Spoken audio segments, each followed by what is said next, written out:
I'm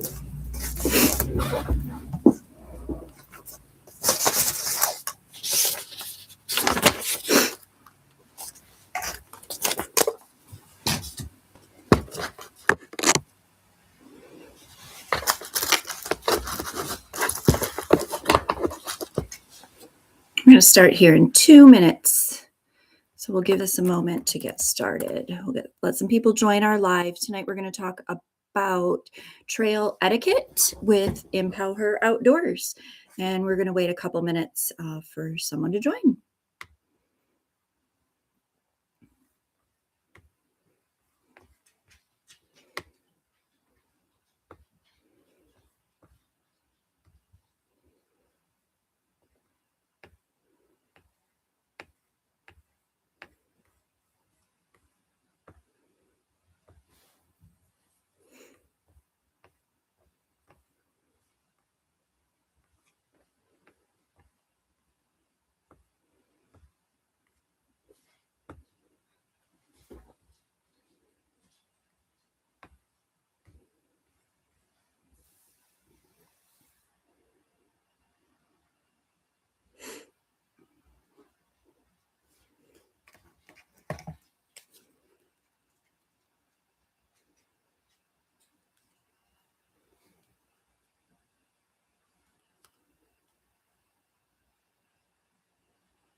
We'll give it just another minute or two.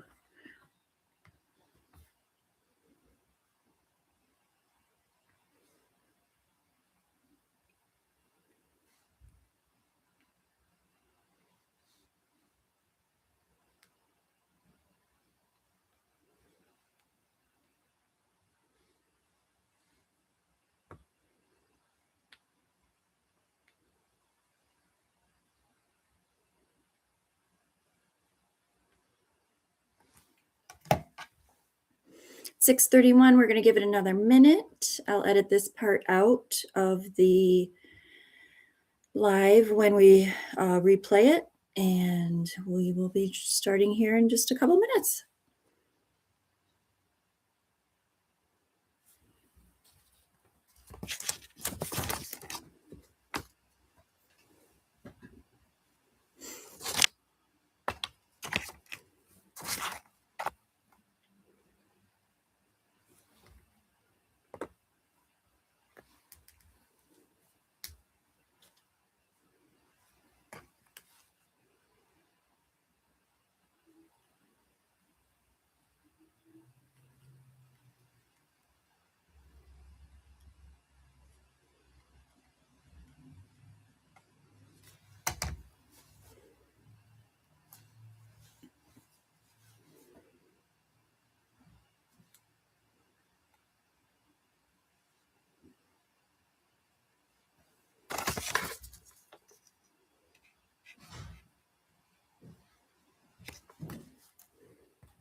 It looks like someone has joined. I know not everyone can always type comments.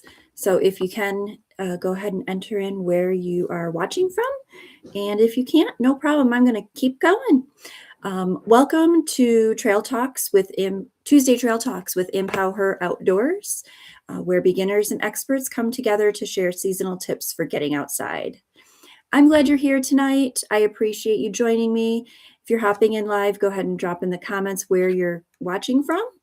And I will, it's always fun to see where people are calling in or watching from. So tonight we're going to talk about something that maybe you wish you knew sooner. Have you ever thought about, I'm afraid I'm going to get in the way when I'm on the trail, or everybody's going to know that I am brand new to hiking, so I just don't want to get out there and get in the way and that kind of thing. If those are things you've thought about, then you're definitely in the right place. I am Christina, the founder and lead guide for Empower Her Outdoors. And Empower Her Outdoors focuses on outdoor education for women, beginner backpacking trips for women and young adults, as well as a wide range of classes, usually for women as well as for young adults, male and female. Tonight, we're going to talk about trail etiquette, including right of way safety. We're going to talk about a couple of leave no trace principles, some common mistakes, and just really reiterate how important it is to be prepared. Going back to that theme I've had this year of there's no need to be afraid. You don't have to be fearless. You simply have to be prepared. So, if you have any questions about trail etiquette, please feel free to go ahead and type those in the comments. I'm going to go ahead and share my screen. This is one of the reasons why I prefer doing this with YouTube, and I'm going to see if I can make it pretty. Let's see. I think you can still see that. So if you want to try to drop in the comments, if hopefully you can see this. If not, yeah, I'm pretty sure. Yes, you're seeing it. I can tell you're seeing it. So one of the things that I think is really important is that we very often have this confusing point of who goes first, where do we go, who do we need to yield to? Is it uphill? Is it downhill? And honestly, I much prefer if you always yield to me when I'm going uphill. They say the people coming downhill should have the right of way. Of course, if you're in a conversation or you notice that somebody is really tired coming downhill, maybe they want a break. Have the conversation, let them know. I do find very often on trails and camping trips and anything in the outdoors, we really all have the same mission, is just to help each other out, be safe, have fun. So if somebody's huffing and puffing and they're the ones going downhill, hey, how you doing? And they step out of the way, let them step out of the way and you keep going. One of the things I do want to point out here with this particular visual is that you should always yield to horses, bicycles, as well as people walking should be yielding to horses. Horses are not a fan of motorized bicycles, as well as they are not fans of e-bicycles, especially because they are quiet and they sneak up on them and they see this thing that is not natural. So I strongly encourage anyone riding a motorbike, an e-bike, a regular bicycle who sees a horse on the trail, please stop your bike, stop your engine. If possible, get off of your bike, lay your bicycle down if it's an option, put the kickstand down so you're not touching the bicycle. And this is going to reduce stress for that horse. And of course, the biggest concern is we don't want to startle a horse to potentially have them buck and throw somebody from them. We don't want to see anybody hurt. We don't want to create an issue. So really, bikes are probably the biggest concern, or one of the biggest concerns for horses. The other thing is dogs and other wild animals, and we're going to talk on that in a minute. So horses have the main right of way, and then people, and then bicycles. Everyone should always yield to horses. So that is the biggest kind of mystery, if you want to say, as well as downhill has the right of way over uphill. But of course, like I said, if you're in a conversation, it's probably more applicable to horses, bicycles, and pedestrians when you're on different modes of transportation. That's when it's a bigger deal. If you have any questions about who goes first and what's on third and all that stuff, please go ahead and type that into the chat, and I will do my best to answer those questions. The other thing I want to talk about are a couple of the leave no trace principles. I could talk for an hour about all of the leave no trace principles. And I very often talk about planning ahead and preparing, goes with that motto for the season. It's key that you're prepared and thinking ahead. But the key ones that I want to talk about is number one, disposing of waste properly, because this is something that I very often see, unfortunately, in this area. And I'm also going to go into leaving what you find, respecting wildlife, and being considerate of others. All of these really tie together. However, I feel these four tie a little bit more than others together. So, number one, disposing of waste properly. If you have toilet paper, I encourage you to pack it out when you have urinated. If you have a bowel movement and you are digging a cat hole, I say it's okay to bury your toilet paper. This is what the leave no trace principle was when I learned leave no trace. It may have been updated since then, but burying it is fine. The keys with this, especially with stool, is that you are 200 feet away from a water source. 200 feet is about 70 adult steps and about 100 children steps. So I am terrible with distances, and I never understood, you know, what's 200 feet or what's 100 yards. Well, I know that's a 9 iron when I golf, but I don't know how far it is when I'm looking. So, about 70 steps away from a water source before you go to the bathroom, when possible. If you have to bury your defecation, it's best to try to do it in the sun because the heat helps break that down. Some people put a rock over it. That is not the current practice, but it is some things that some people do. You can usually tell when there's a fresh rock. Some people will put stick a stick into where they went. Um, I'm not going to dig anywhere where there has obviously been recent movement in the soil. So I don't think it's necessary for a stick. You do you, either way. That's fine.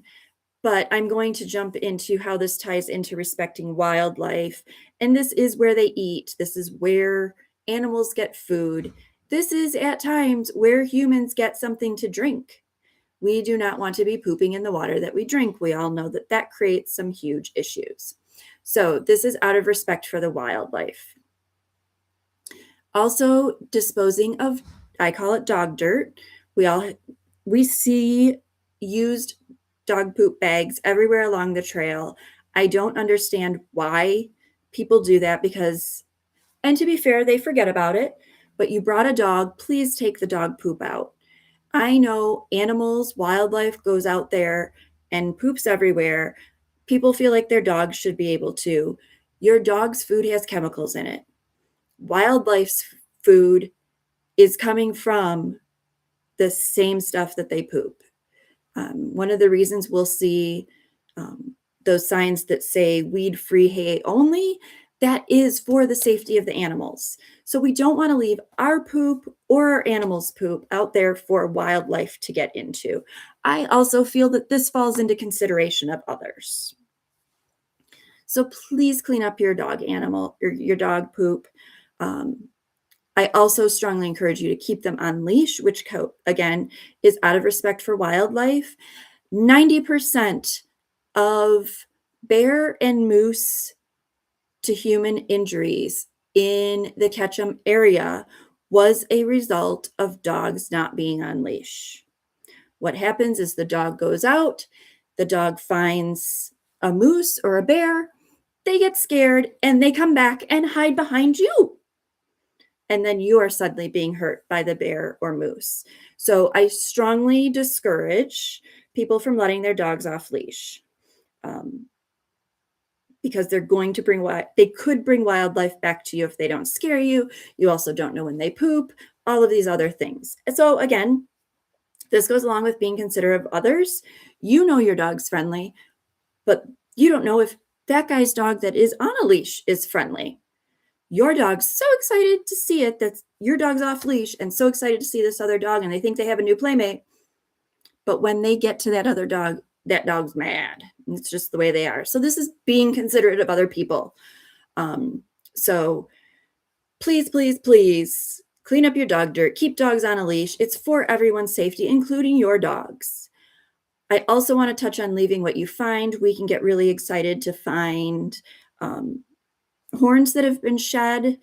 Um, we might find some sort of accidental archaeological find. We might find there are petroglyphs around here. All we want to take are pictures.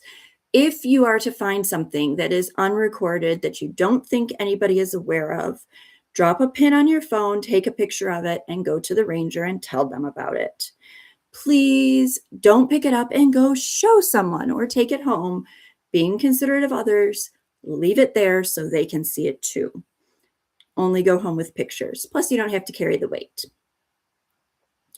One other thing I want to touch on with being considerate of others is there's a current trend or a widening trend to have music, whether you're on the ski slopes, whether you're hiking. People are enjoying blasting their music and having speakers. This is disrupting many other people's quiet time. It is disrupting the wildlife, and it is rude to be blasting your music. So this is violating that consideration of others. So please take into consideration who's around you, where you're at. This might be a very peaceful, therapeutic reset for someone when they are out for a walk. And yes, that is also your entitlement. However, put on headphones. Maybe they're enjoying sounds of nature and birds that they can't get when they're at home. You can minimize your impact, minimizing your footprint on the environment and on the trails by wearing headphones rather than having speakers. So those are just a couple things that are very common mistakes that people make that we don't know, or things that we wonder about. And I think the biggest thing is really just, again, going back to planning and preparing. If you want to listen to music, download it and play it on a headset. It's also a safety thing. You want to hear animals that are around you. You need to hear wind in case there could potentially be a rock slide or rain is coming. You need to know these different things and be aware. So download your music, listen with one earbud. You can still be aware of what's going on. Does anybody have any questions? You can go ahead and enter those in the comments if you'd like, or in the chat. And I really appreciate those that have joined tonight and your comments. I want to remind you that Empower's mission is to bring confidence and community to beginner backpackers and explorers in the outdoors. Our focus is on educating to go outside with confidence and explore and take adventures. And we have our April 11th is our backpacking workshop of the spring. It's going to be from 10 a.m. to 4 p.m. in Eagle. And it is a women's backpacking workshop. If you own backpacking gear, please bring it with you. It includes lunch. Register through Eagle Parks and Rec website. And then this coming week, actually next Tuesday, we are not going to have a trail talk. I will let you know what the following trail talk will be. Next Tuesday, we have a co-ed teens wilderness first aid and survival class with the City of Eagle Parks and Rec as well. If that date doesn't work for you, we're also having one April 7th. So we've got a couple of those dates available. That was a really popular and fun class that I offered in the fall, and I'm looking forward to sharing it with more communities this spring. So I did not get any questions in, so I just wanted to remind everybody the right of way. Horses always have the right of way. Bikes have to respect every other mode of transportation. Bikes should also, whether it's an e-bike, motorbike, or dirt bike, really should get off, shut the engine off, step away from your bike if you can, to reduce the likelihood of upsetting the horses. Downhill has the right of way over uphill. Again, if you're in the same modality, it's pretty easy to communicate when you're just hiking up and down a trail. Much more important to keep in mind when you're on a bike and horses. Leave no trace, be considerate of others, leave what you find. Don't leave anything you made or your dog made. And respect wildlife. All of those go together. So please follow Empower Her Outdoors for Tuesday Trail Talk tips and share with a friend who needs some confidence in building the outdoor or in building confidence getting outdoors. Thank you for spending your Tuesday with Empower Her Outdoors. I will see you in 2 weeks. And remember, you don't have to be fearless. You do have to be prepared. Thank you and have a great evening.